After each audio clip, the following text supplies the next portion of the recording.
महाराज श्री से जुड़ने के लिए और श्रीमद् भागवत कथा, श्री राम कथा, भजन श्रवण के लिए लाल बटन को दबाकर चैनल को सब्सक्राइब करें।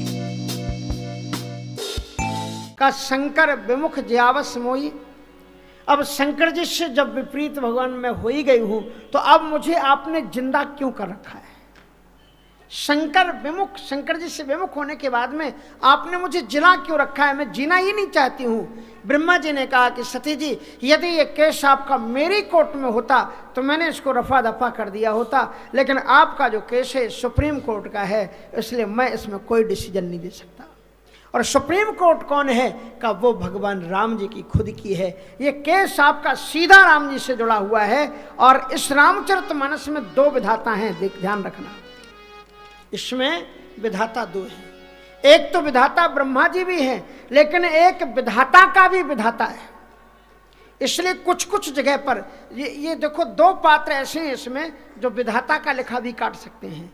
एक तो वशिष्ठ जी और एक शंकर जी। भावियु मैट सकह त्रिपुरारी। शंकर जी विधाता का लिखा भी टाल सकते हैं और वशिष्ठ जी सोई गुसाई जही विधिगत छेकी, सकह को टार टेक जो टेकी, ऐसे वशिष्ठ जी हैं। लेकिन इन दोनों ने एक जगह पर विवश हो गए हैं और ये कुछ नहीं कर पाए हैं। और तब दोनों ने एक ही कहा है कि सुनहु भरत भावी प्रवन। ये अगर भावी होती भरत तो मैंने मैट दिया होता राम का वनवास, लेकिन जब राम की खुद की इच्छा थी तो वो विधाता के भी विधाता हैं, उसको मैं टाल नहीं सका। और वही बात शंकर जी के भी मन में आई है। शंकर जी ने भी कहा है भावी मैट सकें त्रिपुरारी, लेकिन प्रबल भावी का नहीं टाल सके। इसलिए महाराज उन्होंने ब्रह्मा जी ने कहा यदि ये केस आपका मुझसे संबंधित होता तो मैं इसको जरूर कुछ ना कुछ कर देता, लेकिन ये फाइल सीधे आपकी राम जी से जुड़ी हुई है, इसलिए ये अपील आपको, ये केस आपको राम जी के दरबार में ले जाना पड़ेगा। और तब देखिए सती जी अब अपील राम जी से कर रही है। कितने सुंदर शब्द हैं और बड़ी सुंदर प्रार्थना करती कि कहे न जाए कछु हृदय गलानी, मन महु रामई सो मेरे सया। कहीं न जाए हृदय गलानी, मन महु रामई सो मेरे सया। कहीं न जाए, अंतःकरण में अत्यंत गिलानी है कि मैं राम जी से कहूं तो किस मुख से कहूं, क्योंकि मैंने अपराध किया है। लेकिन फिर भी उन्हें भरोसा आता है कि भगवान दीन बंधु है, कृपा सागर। इसलिए आगे उन्होंने जो शब्द कहे,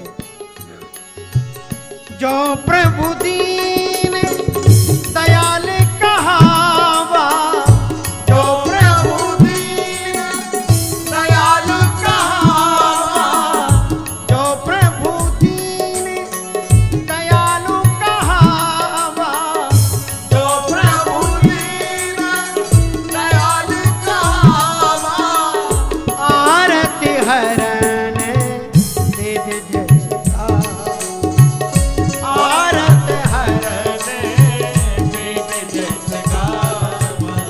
जो प्रभु दीन दयालु कहावा, आरत हरण वेद जस गावा।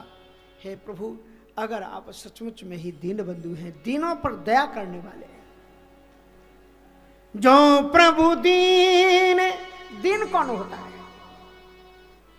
जिसका अपने ऊपर संयम ना हो वही दीन होता है। जिसका अपनी वाणी पर संयम ना हो, जिसकी अपनी करनी पर संयम ना हो, जिसका अपनी इंद्रियों के ऊपर संयम ना हो, वो प्राणी दीन होता है। सती जी कहती हैं जो प्रभु दीन दयाल कहावा और आरत हरण वेद जस गावा। कितना भी भयानक संकट हो प्राणी के ऊपर पर, लेकिन आप अपने शरणागत के हुए के आर्त को नष्ट कर देते हैं। तो जो प्रभु दीन दयालु कहावा और आरत हरण वेद जस गावा। अगर ये बात सत्य है, वेदों ने कहा है कि आप दुखों को नष्ट करने वाले हैं, तो मैं विनय करऊं कर जोर, तो मैं विनय करऊं कर जोर।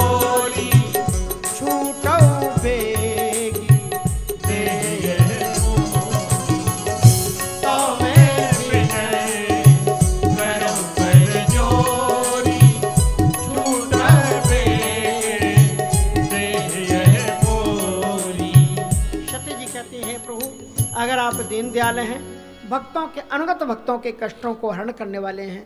तो मैं आपसे बार बार विनम्रता पूर्वक प्रार्थना करती हूँ, जिस शरीर के द्वारा आपका अपमान हुआ हो और जिस शरीर को भगवान शिव ने छोड़ दिया हो, सोतन राख करव में कहा, उस शरीर को रख करके अब मैं क्या करूँगी।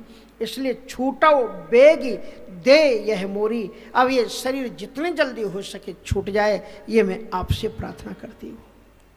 किसी ने पूछ दिया, इसके लिए अपील करने की जरूरत क्या है? किसी को अगर मरना हो तो मरने के तो कई तरीके होते हैं। लोग आप नहीं मानते हैं तो आप देख लो, मैना जी क्या बोल रही थी सती जी को लेकर के, मैं पहाड़ से कूद जाऊंगी, मैं अग्नि में कूद जाऊंगी, समुद्र में कूद जाऊंगी। अगर किसी को मरना हो तो मरने के लिए किसी से अपील लगाने की जरूरत क्या है? कई तरीके होते हैं, अपने आप कुछ कर लो। लेकिन देखो ये है सती जी का चरित्र। सती जी कहते हैं कि किसी भी नारी को ऐसा कोई कर्म नहीं करना चाहिए जिससे उसके पति के जीवन में किसी भी प्रकार का कलंक आए। का मेरे भगवान भोलेनाथ इतने करुणा सागर हैं कि उन्हें बताया तक नहीं कि मैंने क्या अपराध किया है, अंदर ही पी गए। और यदि मैंने आत्महत्या किसी प्रकार की कर ली तो फिर संसार के लोग शंकर जी के ऊपर आक्षेप लगाएंगे कि वो तो बेचारी बड़ी भोली भाली राज परिवार की लड़की थी।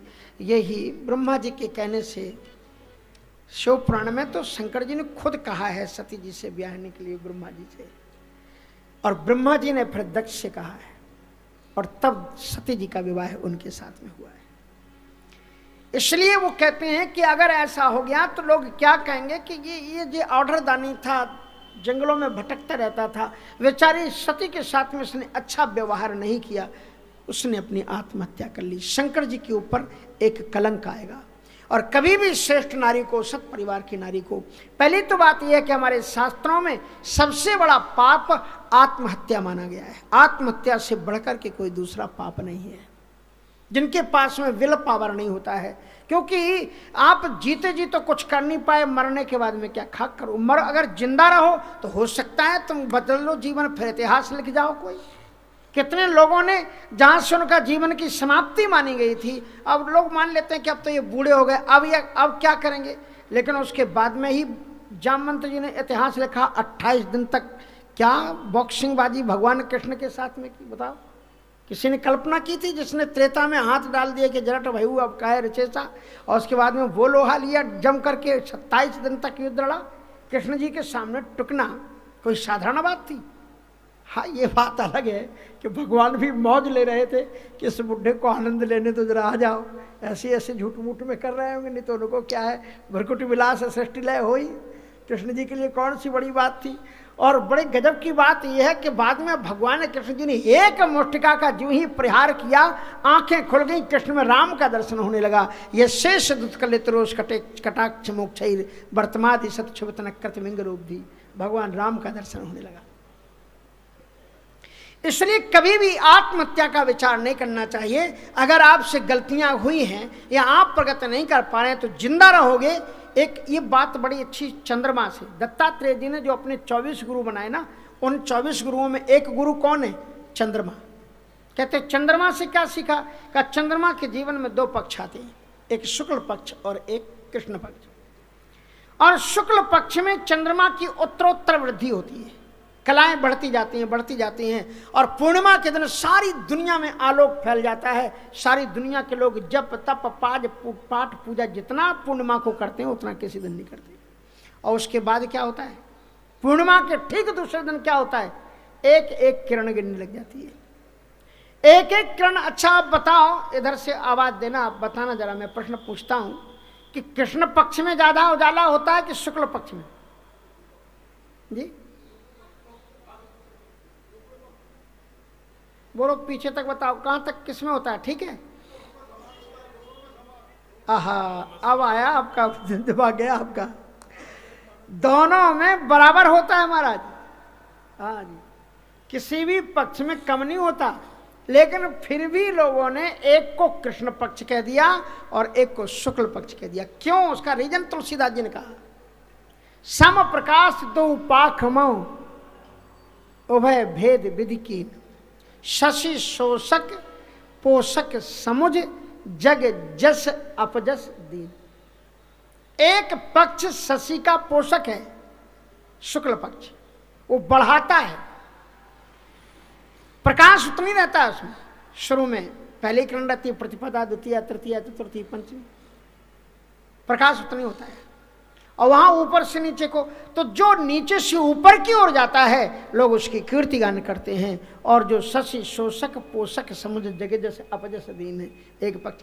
तो चंद्रमा में पूर्णिमा आती है और पूर्णिमा के बाद में अमावस्या, और उसके बाद में कृष्ण पक्ष आ जाता है और एक एक किरण गिरती है और एक दिन पूरी तरह से अंधकार उसके जीवन में आ जाता है। लेकिन फिर भी चंद्रमा, हाय हम मर गए, कुछ नहीं बचा, हमारी कितनी ख्याति थी, आज कोई नहीं पूछ रहा है, आत्महत्या नहीं करता।